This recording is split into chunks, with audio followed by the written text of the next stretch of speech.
parang malamig nga eh. Walang ano eh, walang nag-react eh. Pero pati palapakan ng ating Diyos. Praise the Lord. Hallelujah. Praise God. At ako po, at tayo po ay lahat nagagalak. Amen po ba? So nagagalak po tayo sapagkat nandito po muli tayo sa bahay panambahan ng ating Panginoon. At lahat po ba excited na makapakinig ng salita ng ating Diyos? Yes. Parang tatatlo excited Praise God, no? So glory to God po at alam ko po na ang bawat sa po sa atin excited na. So sabi nga doon kapag tayo sumasakay sa sasakyan po natin, we have to fasten our seatbelt, di ba kapag tayo plano, kapag mag-take off na. So sa atin ngayon mga kapatid, fasten po natin mga seatbelt. Amen po kasi ang salita ng ating Panginoon ay ating mapapakinggan ngayon. Ang salita ng ating Diyos ay magbibigay sa atin ng courage, magbibigay sa atin ng kalakasan, katatagan. Amen po. At kapayapaan, lalong-lalo na sa pagharap natin sa buhay sa araw-araw. Amen po. Kailangan po natin ang salita ng Panginoon. Kaya sumagang ito mga kapatid, kayo po ay free na mag-picture ng mga words of God. Amen po, mga verses, para yun po yung panghawakan po natin. Amen po.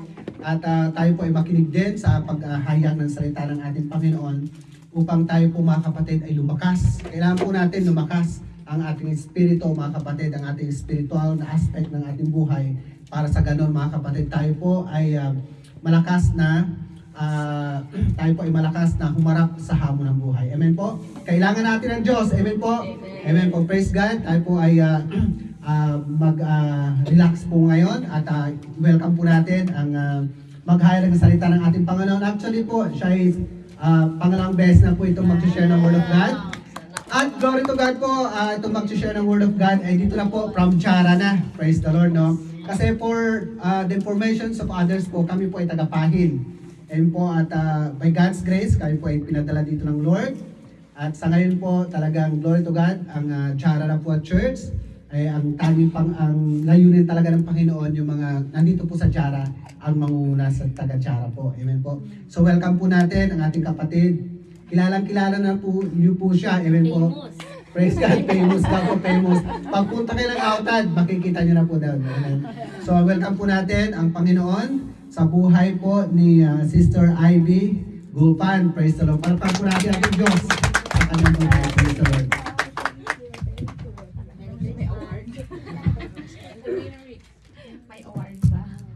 Good morning sa lahat. Para po ako kinabahan, pero masaya ako dahil ang dami natin ngayon, no? Praise God. Amen. So, sa umagang po ito, ang ating ikaw lang mag-ano dyan, sis? Sige. Ng ano? Sabi mo lang pag mag-next. So, ang team po natin na pa rin sa buwang ito ay Breakthrough Peace that brings new beginning. Pag sinabing pong peace, sino po bang gusto ng kapayapaan? Di ba po lahat tayo? Di ba? So, pag sinabi pong kapayapaan, wala tayong ibang gusto, kundi yung ating napahingahan sa araw-araw, ang ating puso, ang ating isipan. So, sa umagang po ito, ang ng Philippians 4:6-7, huwag mag-alala sa anumang bagay, kundi ipanalangin sa Diyos ang lahat ng pangangailangan na may pasasalamat, at ang kapayapaan ng Diyos na hindi kayang unawain ng tao ay siyang mag-iingat sa puso at isipan sa pamamagitan ni Jesucristo. Kung wala po tayong kapayapaan, isurrender po natin sa ating Panginoon ang lahat ng ating mga suliranin sa buhay. Kung may mga problema man kayo, hindi lang po sa kasiyahan yung maalala ang ating Panginoon. Sa kalungkutan, kundi sa kasiyahan din po. Amen po. So sa umagang po ito, ang aking pong napiling verse na ituturo ay ang sa Philippians chapter 3 verse 12-14. A fresh start, no? Panibagong simula. Sa mga nagdaang taon 2025. Di ba po lahat tayo ay gustong may ibaguhin sa ating sarili pagdating ng 2026. Sino po ba lahat sino pa ba sa atin ang mayroong mga New Year resolution? Di ba ba? Natanong ito bago magpasok ang taon, di ba? Lahat tayo siguro may New Year resolution, no? Ano po? May gusto tayong baguhin sa ating mga sarili. Tingnan niyo nga mga katabi niyo kung may mga nagbago. Yung fresh look ba? Fresh na fresh. Lalong-lalo na yung mga bagong nagbakasyon, di ba? Fresh na fresh. May mga dalang snow pa, no? Nadala mo So, yung yun nga po, sa mga nagdaang taon, marami tayong mga pagsubok na pinagdaanan. May mga memory tayo na masaya. Di ba po, lalong-lalo na yung mga nagbakasyon. Lalong-lalo na po ako sa 2025, ang dami-dami kong pinagdaanan. Pero, alam mo yung mga pinagdaanan ko yun, iniwanan ko po ng 2025. Kasi gusto ko pong magsimula ng 2026. Amen po. So, ito pong unang buwan ng taon, kasi nga nasa January pa lang tayo, din mo, sa unang linggo, sa pangalawang linggo, paano po ba kayo nagsisimula ng inyong bagong taon? Alam ko po lahat sa atin ay may mga New Year resolution nga, no? May mga nagno-notes pa ba hanggang ngayon? Meron pa ba? meron. So, yun nga, may mga gusto tayong baguhin. So, sa mga notes nyo, naisama nyo ba na magsisimula kayo sa bagong taon para sa ano? No? So, magpupursige tayo na mas lumalim tayo sa ating Panginoon simula itong taon na ito. Magsisimula tayong maglakad sa Panginoon kahit anuman mo po mga pagsubok na pagdadaanan natin sa buhay sa taong ito. Amen po. So, sa Filipos chapter 3, verse 12 to 14, hindi ko sinasabing nakamtan ko na ang lahat o kaya naging ganap na ako. Sa halip, patuloy akong nagsusumikap para makamtan iyon dahil ito ang layunin ni Kristo Jesus nang tawagin niya ako. Verse 13, mga kapatid, hindi ko sinabing naabot ko na ang ganap na buhay, ngunit ito ang ginagawa ko ngayon. Kinakalimutan ko na ang nakaraan at pinagsisikapan ko makamtan ang nasa hinaharap. Verse 14, tulad ng isang manlalaro, magpapatuloy ako hanggang makamtan ko ang gantimpala ng walang iba kundi ang pagtawag sa akin ng Diyos na makapamuhay sa langit sa pamamagitan ni Yesu Kristo. Amen po. Manalangin po muna tayo. Ama naman sa langit. Maraming salamat, Panginoon, sa umagang ito na ipinagkaloob mo sa akin, Panginoon, na magbahagi ng iyong salita. Lord, itago mo lang ako sa iyong lagawan, Panginoon, upang ang salita mo lang, Lord God, ang aking mamutawi sa aking mga labi, Panginoon. At sana, Panginoon, ang aming mapapakinggan sa umagang ito, Lord, ay aming maipapamuhay, Panginoon, aming maisapuso at isip, Panginoon. Magabit namin sa pang-araw-araw na pamumuhay, Panginoon, upang kalugod-lugod kami sa iyo, Panginoon, at karapat-dapat kami sa iyong pagmamahal, Panginoon. Lord, muli po, Panginoon, samahan mo kami sa umagang ito. Iparamdam mo sa amin, Panginoon, ang inyong presensya, Lord God, sa umagang ito. In Jesus' name we pray. Amen. So, sa unang puntos po, a fresh start or panibagong simula. Una, pag-amin sa kakulangan. Di po ba? Ito pong unang hakbang sa pagsisimula, sinabi ni Apostol Pablo sa mga taga-Filipos na hindi pa siya perpekto bilang isang mananampalataya. Parang tayo po, bakit po tayo nandito ngayon sa church? Dahil hindi pa tayo perpekto. Kasi yung iba, sinasabi na, pa-church, di po ba? Mga banal na. Pero, nandito po tayo sa simbahan ngayon upang makinig ng salita ng Panginoon. Upang yung mga salita na mapapakinggan natin, yun yung magpapalakas sa atin. Hindi po ba? Yun ang magamit natin sa araw-araw natin pamumuhay. Kahit nga si Apostol Pablo, hindi pa siya perfecto. Sinabi pa niya, sa research ko po, si Apostol Pablo, 30 years ng Kristiyano, simula nung naglilingkod siya sa ating Panginoon. Pero sinabi pa rin niya na hindi pa siya perfecto. Sinabi niya hindi pa siya perfecto. Ngayon, ayun nga, sa research ko, 30 years na siyang Kristiyano, pero hindi pa siya perfecto. Kagaya din po natin, bakit tayo nasa gawain ito? Dahil gusto po natin lumalim ang ating relasyon natin sa ating Panginoon. Amen po. Mas makilala pa natin kung sino si Jesucristo sa buhay natin. Hindi lang po yung makilala natin na Diyos sa buhay natin, na si Jesucristo. Kasi, ako i-explain ko lang kasi, hindi ko naman inano yung Catholic, no? Kasi, sa totoo lang, simba ako ng simba. Pero, edad kong 40 years old, hindi ako nakakabasa ng Biblia. Di ba? Makinig ka lang, labas na ng simbahan. Pero yung mga salita na hindi tumimo sa puso at isipan mo, hindi mo na ipapamuhay. Ngayon po, kundi sa Diyos na nagmamahal, kung di sa Diyos na nagmamahal sa atin, di ba, yung sakripisyo ng Panginoon sa atin, hindi natin alam. Ang alam lang natin, namatay lang siya sa krus. Hindi natin alam kung saan siya namatay. Dahil para sa atin, sakripisyo niya sa atin at sa pagmamahal niya sa atin. Amen po. Kasi, umabot ako sa 40 years old na edad. Hindi ko sasabihin yung totoo. Basta 40 plus ako. No, saka lang ako nakabasa ng Bible. Sabi ko nga kay Shirley, sabi ko, ngayon na ako nakakarinig ng mga worship song. Parang pala din yung sa Lord. Kaya sabi ko, parang kinatagpo ako ni Lord na, ay hindi ka nagbabasa ng Biblia. Ay kilala mo lang ako. Ako yung Diyos mo. Ako si Jesu Cristo. Pero hindi ka nagbabasa ng Biblia. Hindi ka worship sa akin, hindi ka nakakapag-pray sa akin. Kaya, ang sarap sa pakiramdam na na-recall ko na habang pinag-aaralan ko itong ano ko, sabi ko, ay oo nga pala no, yung guilt ko sa sarili ko. Alam niyo yun. Pero ang sarap, habang nagsusulat ako ng aking pinag-aaralan, sabi ng kasama ko, Shunufi. Sabi niya sa akin, Shunufi. Mafi, sabi kong gano'n. Kasi, yung ramdam ko yung guilt sa sarili ko na sa edad ko ito, ngayon lang ako nakakabasa, nakakaintindi ng kung ano ang nilalaman ng Biblia. Hindi po ba?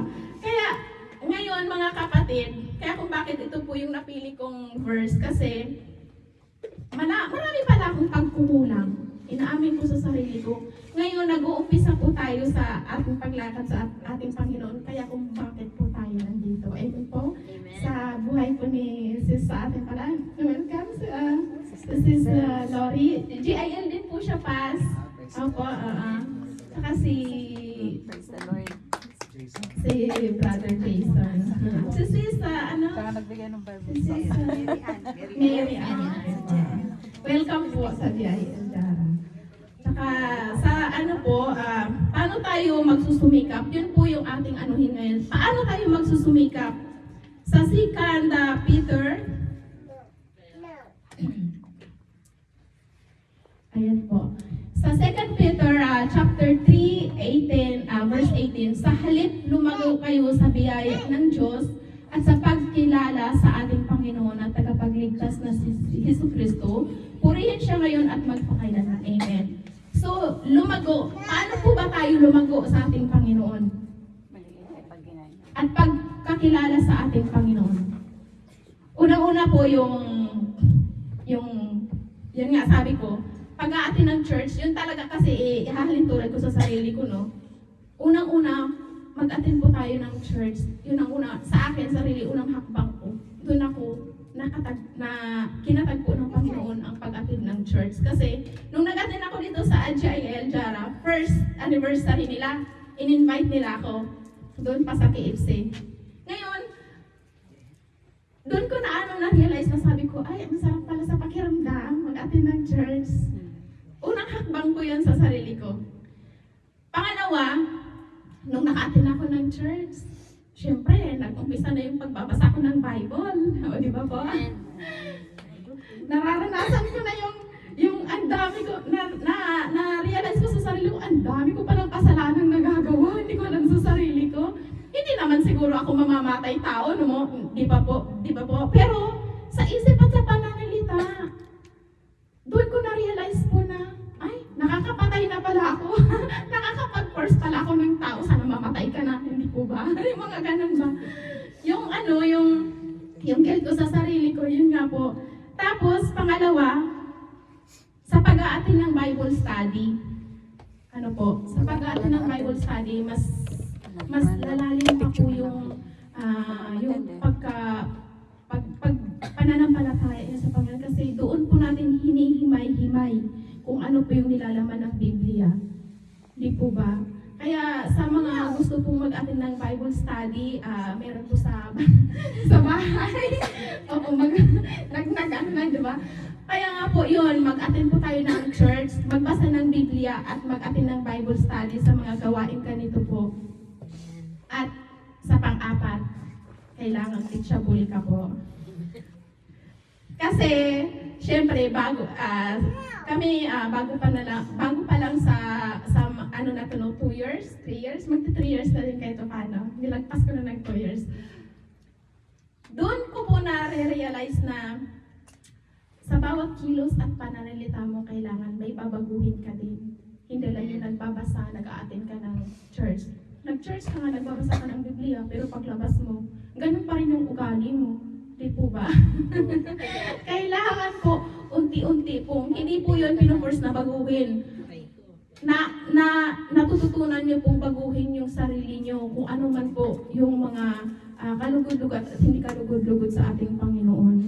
Kung mayroon din pong naikurit ka, isabuhay mo po yun. Isapuso mo yun yung pagtatama sa'yo kasi hindi mo naman po yun ikakasama eh. Ikakabuti mo po yun. Kasi hindi ka lalago kung hindi ka makikinig sa payo. Amen po. Amen. Sa pangalawang puntos po, baka-awar na.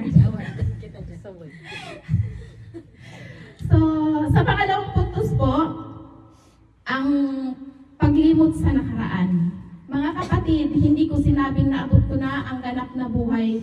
Ngunit ito ang ginagawa ko ngayon. Kinakalimutan ko na ang nakaraan at pinagsisikapan kong makamtan ang nasa hinaharap. Yan nga po. Diba? Sinabing kinakalimutan niya na yung mga past. Paano ka susunod sa kalooban ng Panginoon kung may mga bitbit ka pang pasanin? Kagaya nga po, pag may kasamaan ka ng loob sa church, ayoko na magsimba, makikita ko yung pagmumukha niya doon. Yung ganun, di po ba? Hindi ka po nag-church para po sa isa tao. Nag-church ka po para mag-praise sa Panginoon. Amen. Amen po? Amen. Kasi, kagaya nga po, kung may mga nakasamaan ka ng loob, hindi lang sa church, kung may bitbit kang pasanin sa buhay, yun ang nagpapabigat sa'yo. Paano ka lalapit sa Panginoon? Di po ba?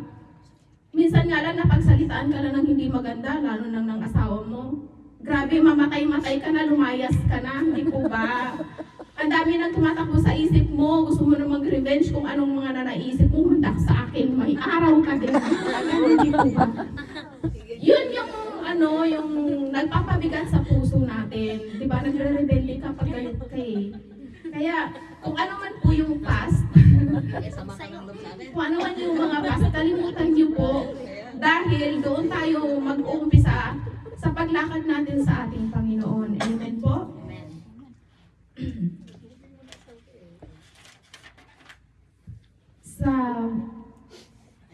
Sa Isaiah sa verse 43, chapter 43, verse 18 to 19, kalimutan na ang mga mabibigat na dalahin na yung puso mula sa nakaraan. Huwag kang mangambang magpatuloy dahil kasama mo palagi ang Diyos. Yun nga po sinabi sa Isaiah na, kalimutan mo na yung mga mabibigat na dalahin mo. Ano ba yung mga mabibigat na dalahin mo?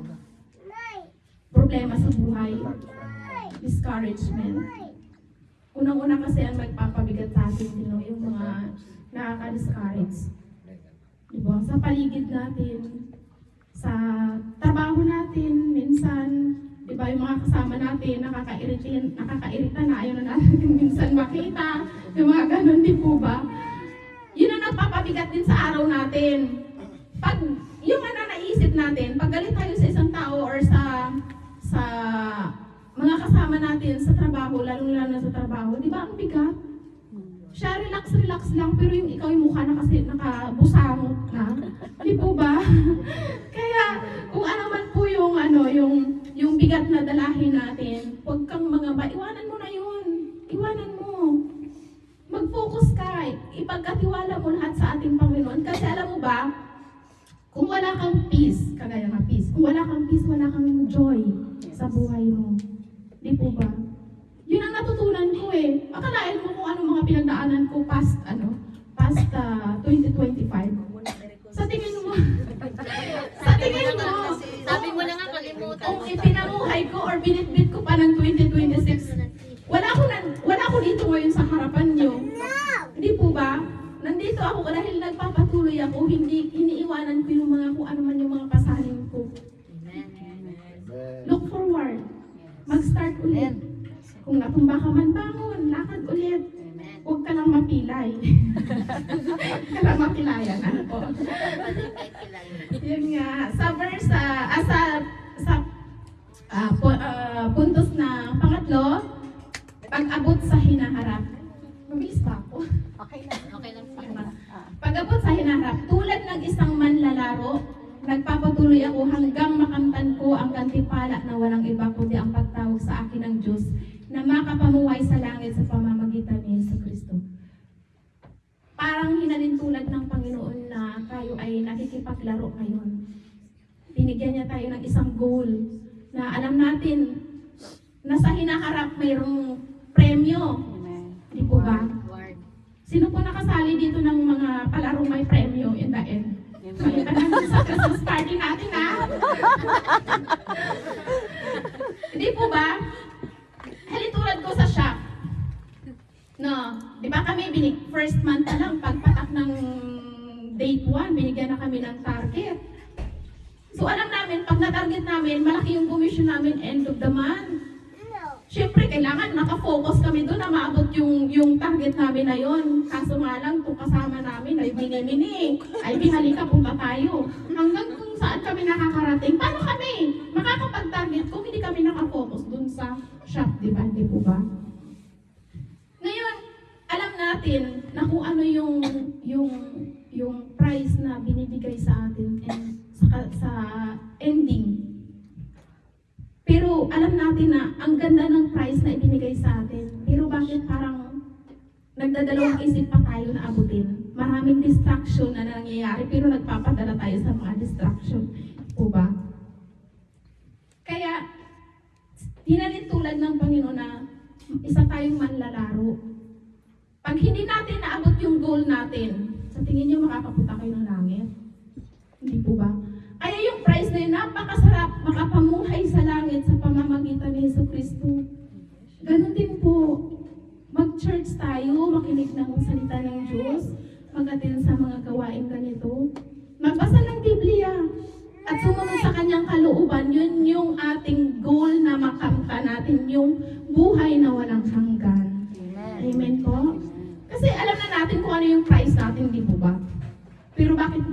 Sa bagay, hindi naman po tayo perfecto kasi nandito pa tayo sa lupa eh. Marami pang distraction, marami pa tayo nagagawang kasalanan. Pero, nasa atin po yun kung nakagawa ka ng kasalanan ngayon, pinatawad ka, uulitin mo pa ba ulit? Di po ba? Kailangan matuto po tayo na gamitin yung mga salita ng Panginoon sa araw-araw upang makapamuhay tayo sa langit. Amen po?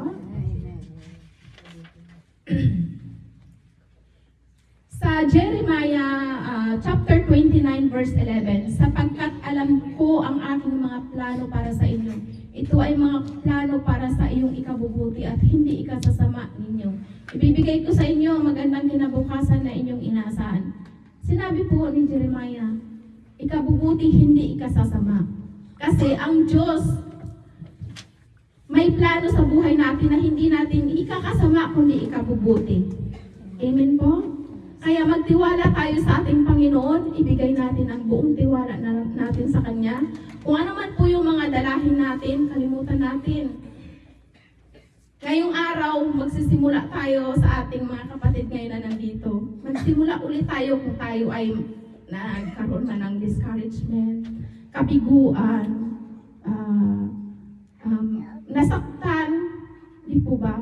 Nagkaroon ng maraming problema, parang ayaw ng, minsan masarap na lang itulog, ayaw ko nang isipin, mas masarap itulog, yung ganun ba? Kasi ayaw kong isipin yung problema ko. Yung mga ganun po, di ba?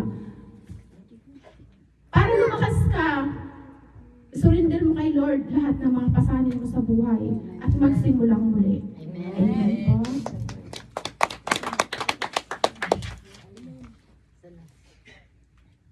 So, una sa pag-amin sa kakulangan, paglimot sa nakaraan at pag-abot sa hinaharap.